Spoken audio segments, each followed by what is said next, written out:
그날 밤, 나는 새엄마의 방에서 몰래 훔친 그녀의 일기장을 펼쳤다. 첫 페이지에 적힌 글씨가 내 눈을 찔렀다. 그 애를 없애야 해. 영원히. 그 순간, 나는 칼을 쥐고 그녀의 침실 문을 두드렸다. 나는 그 문을 열자마자 새엄마의 얼굴을 봤다. 그녀는 여느 때처럼 미소를 지으며 나를 맞이하려 했지만 내 손에 쥔 칼이 그녀의 눈동자에 비쳤다. 지은아, 왜 그래? 무슨 일이야? 그녀의 목소리는 달콤했지만 나는 이미 알고 있었다. 그 미소 뒤에 숨겨진 독을. 내 이름은 김지은이다. 서울의 평범한 고등학생. 하지만 내 삶은 평범하지 않았다. 아버지가 재혼한 지 2년. 새엄마, 이수연은 밖에서는 완벽한 아내이자 어머니였다. 이웃들은 그녀를 부러워했다. 수연 씨처럼 착한 사람이 어딨나, 라고들 했지? 교회에서 봉사하고 아버지의 회사 동료들에게 케이크를 구워주고 나에게는 매일 도시락을 싸주었다. 하지만 집안, 그 문이 닫히면 모든 게 달라졌다. 처음부터 그랬다. 아버지가 출장 간 첫날 밤, 그녀는 나를 불러 세웠다. 지은아, 너는 여기서 내 규칙을 따라야 해. 그녀의 눈빛이 차가웠다. 그날부터 시작된 지옥. 그녀는 나를 때리지 않았다. 그 대신 정신을 갉아먹었다. 너 같은 애가 왜 살아? 내 엄마처럼 일찍 죽었어야지. 그런 말들을 속삭이듯 했다. 아버지 앞에서는 우리 지은이 최고야 라고 칭찬하면서. 나는 참았다. 왜냐하면 아버지를 사랑했으니까. 어머니가 암으로 돌아가신 후 아버지는 무너지셨다. 수연을 만난 후에야 다시 웃으셨다. 내가 그 행복을 깨뜨릴 수 없었다. 하지만 그 일기장을 발견한 순간 모든 게 무너졌다. 그녀는 나를 증오했다. 아버지의 유산을 노리고 나를 없애려 했다. 일기에는 세부 계획까지 적혀 있었다. 약을 타서 사고로 위장하는 거? 칼을 쥔 손이 떨렸다. 왜 나를 죽이려 해? 내가 물었다. 그녀의 미소가 일그러졌다. 너 때문에야. 내가 없어야 내가 진짜 이 집의 주인이 돼. 그녀가 웃었다. 그 웃음소리가 내 귓가에 메아리 쳤다. 나는 칼을 휘둘렀다. 아니, 휘두르려 했다. 하지만 그녀가 먼저 움직였다. 그녀의 손이 내 팔을 잡았고 우리는 바닥으로 넘어졌다. 그 싸움은 길지 않았다. 나는 아직 어린아이였다. 그녀는 나를 누르고 칼을 빼앗으려 했다. 이년아, 내가 감히. 그녀의 목소리가 낮게 으르렁거렸다. 나는 필사적으로 저항했다. 내 손톱이 그녀의 팔을 핥히었고 피가 흘렀다. 그 순간 문이 열리고 아버지가 들어왔다. 출장에서 일찍 돌아오신 거였다. 아버지의 눈이 커졌다. 이게 무슨... 수연아. 지은아, 그는 우리를 떼어놓았다. 나는 울면서 일기장을 내밀었다. 아빠, 이거 봐, 이 여자가 나를 죽이려 했어. 아버지는 일기장을 읽기 시작했다. 그의 얼굴이 창백해졌다. 수연은 바닥에 주저앉아 울었다. 여보, 오해야. 그건 그냥 스트레스 때문에 쓴 거야. 하지만 아버지는 믿지 않았다. 그는 수연을 쳐다보며 말했다. 나가. 당장 나가. 그날 밤 집은 조용했다. 수연은 짐을 챙겨 나갔다.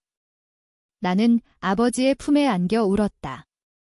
하지만 그건 시작일 뿐이었다. 그 사건 후 내 삶은 더 복잡해졌다. 수연은 그냥 사라지지 않았다. 그녀는 복수를 시작했다. 다음 날 아침 학교에 가니 친구들이 나를 이상하게 쳐다봤다. 핸드폰을 열어보니 SNS에 내 사진이 올라와 있었다. 김지은, 새엄마를 칼로 위협한 미친년 누가 올렸을까? 수연이었다. 그녀는 내 학교 친구들에게 메시지를 보냈다. 지은이가 나를 죽이려 했어? 조심해. 소문이 퍼졌다. 나는 왕따가 됐다. 교실에서 혼자 앉아 있을 때 마음이 무너졌다. 왜 나한테 이런 일이? 내 독백이 머릿속을 맴돌았다. 어머니가 살아 계셨다면 이런 일 없었을 텐데. 아버지는 회사에서 바빴고 나는 홀로 버텨야 했다. 하지만 그 속에서 한 사람이 나타났다. 학교 선배, 민준 오빠. 그는 유일하게 나를 믿어줬다. 지은아, 무슨 일 있었어? 민준 오빠가 물었다. 나는 모든 걸 털어놓았다. 그는 고개를 끄덕이며 말했다. 도와줄게. 그 여자, 법적으로 대응하자. 민준 오빠의 아버지가 변호사였다. 우리는 증거를 모으기 시작했다. 수연의 일기장, 그녀의 메시지 기록. 하지만 수연은 영리했다. 그녀는 이미 자신의 이미지를 관리하고 있었다. 그녀는 블로그에 글을 올렸다. 재혼 가정의 아픔, 의붓딸의 폭력의 사람들은 그녀를 동정했다. 댓글들이 쏟아졌다. 수연 씨 힘내세요. 나는 분노로 떨었다. 이 여자가 아직도 천사 행세를 해. 내 마음속에서 복수의 불꽃이 타올랐다. 나는 더 이상 참지 않기로 했다. 민준 오빠와 함께 우리는 수연의 과거를 파헤쳤다.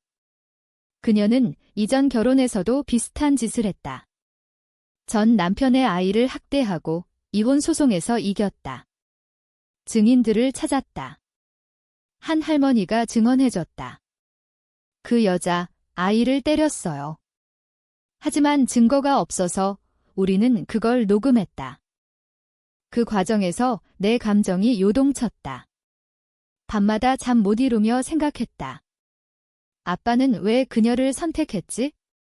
나를 지켜주지 못한 아빠를 원망할까? 하지만 아버지는 이제 나를 위해 싸우고 있었다. 그는 수연을 고소했다. 법정에서 모든 게 드러날 터였다. 법정 날이 다가왔다. 서울지방법원, 그 차가운 복도에서 나는 떨리는 손으로 물컵을 쥐었다. 수연은 맞은편에 앉아 여전히 미소를 지었다. 지은아, 아직도 나를 미워하니? 그녀가 속삭였다. 나는 대답하지 않았다. 내 마음속에서 내가 먼저 시작했어라는 말이 맴돌았다. 재판이 시작됐다. 변호사가 수연의 일기장을 증거로 제출했다. 판사가 읽는 동안 법정은 조용했다. 수연의 변호사가 반박했다. 이건 픽션입니다. 클라이언트가 스트레스 해소를 위해 쓴 소설이에요. 웃기지도 않았다. 하지만 수연은 울면서 말했다. 저는 지은이를 사랑했어요. 그런데 왜? 나는 증언대에 섰다. 그 여자는 집에서 저를 괴롭혔어요. 아버지 앞에서는 착한 척, 뒤에서는 내 목소리가 떨렸다. 판사가 물었다. 증거가 있나요? 나는 민준 오빠가 모은 자료를 내밀었다. 전 남편의 증언, 학대 기록. 법정에서 수연의 얼굴이 일그러졌다. 그 순간 그녀가 폭발했다. 그건 거짓말이야. 그 애가 나를 먼저 공격했어. 그녀의 진짜 얼굴이 드러났다.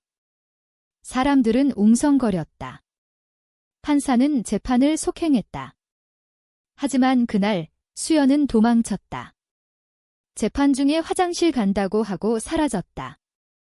경찰이 그녀를 추적했다. 나는 집에서 기다렸다. 아버지가 안아주며 말했다. 미안해, 지은아. 내가 잘못 봤어. 그의 눈에 눈물이 고였다. 나는 고개를 저었다. 아빠 탓 아니야? 그녀가 악마였을 뿐 하지만 내 마음은 복잡했다. 복수가 성공했지만 빈자리가 느껴졌다. 수연은 제주도에서 잡혔다. 그녀는 체포되면서도 웃었다. 너희들 후회할 거야. 그녀의 말이 예언처럼 느껴졌다. 감옥에 간 후 그녀는 편지를 보냈다. 지은아, 내가 이겼어. 하지만 내 삶은 영원히 망가졌을 거야. 나는 그 편지를 불태웠다. 학교 생활이 시작됐다.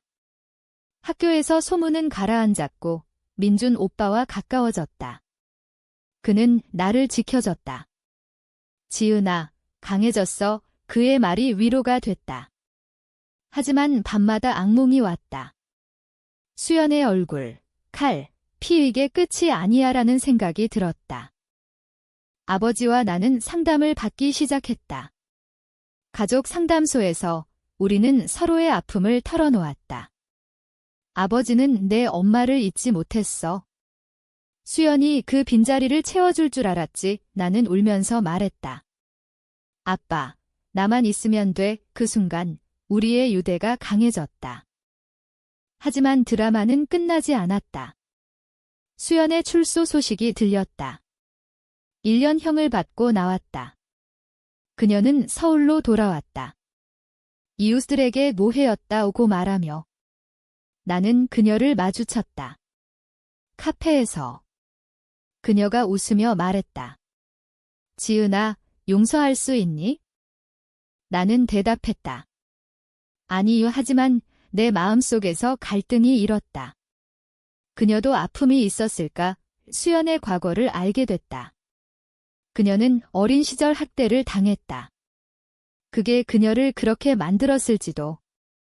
하지만 그게 핑계가 될 수 없었다. 민준 오빠가 말했다. 용서는 내 선택이야. 나는 고민했다. 복수로 얻은 건 공허함 뿐이었다. 어쩌면 용서가 진짜 자유일까? 하지만 아직 준비되지 않았다. 수연의 귀환은 폭풍을 몰고 왔다. 그녀는 아파트 근처에 살기 시작했다. 매일 아침 그녀를 봤다. 지은아, 커피 한 잔 어때? 그녀의 제안이 역겹게 느껴졌다. 나는 무시했다. 하지만 그녀는 포기하지 않았다. 꽃을 보내고 편지를 보냈다. 미안해. 바뀔게. 아버지는 화를 냈다. 접근 금지 명령을 신청하자 우리는 다시 법원에 갔다. 하지만 수연은 가족이 되고 싶다고 울면서 호소했다. 판사는 증거 부족으로 기각했다. 나는 분노했다. 이 여자가 아직도. 학교에서 민준 오빠와 데이트를 시작했다. 그는 나를 안정시켜줬다. 지은아, 내가 행복하면 돼. 그의 키스가 따뜻했다. 하지만 수연의 그림자가 드리웠다. 어느 날 오빠의 차에 스크래치가 생겼다. 수연의 짓이었다. 증거는 없었지만 직감으로 알았다. 나는 그녀를 찾아갔다. 그녀의 집 앞에서. 왜 포기 안 해? 그녀가 문을 열었다. 너를 사랑하니까. 거짓말.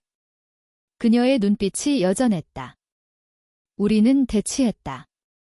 너 같은 년 때문에 내 삶이 망가졌어. 그녀가 소리쳤다. 나는 웃었다.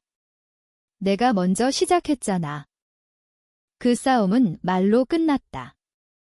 하지만 내 마음속 폭풍은 커졌다. 용서할까? 아니면 영원히 미워할까? 상담사에게 물었다. 감정을 직면하세요. 나는 수연의 어린 시절을 생각했다. 학대받은 아이, 그 트라우마가 그녀를 괴물로 만들었다. 아버지와 함께 우리는 그녀를 만나기로 했다. 중립적인 장소, 카페. 수연이 왔다. 여보, 지은아, 그녀가 울었다. 아버지가 말했다. 왜 그랬어? 그녀는 고백했다. 돈 때문이었어. 처음엔.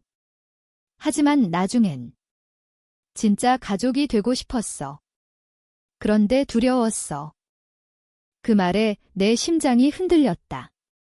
진심일까? 나는 물었다. 증명해. 그녀는 고개를 끄덕였다. 그 후 그녀는 상담을 받기 시작했다. 우리는 천천히 다가갔다. 하지만 신뢰는 쉽게 오지 않았다. 민준 오빠와의 관계는 깊어졌다. 그는 제안을 했다. 대학 가서 같이 살자. 나는 행복했다. 하지만 수연의 변화가 보였다. 그녀는 봉사활동을 다시 시작했다. 이번엔 진심으로. 시간이 흘렀다. 1년 후, 나는 대학생이 됐다. 서울대 문헌정보학과. 민준 오빠는 로스쿨에 갔다. 우리는 연인으로 지냈다. 수연은 여전히 우리 삶에 있었다. 아버지와 이혼했지만 가끔 만났다. 지은아, 건강해. 그녀의 말이 부드러워졌다.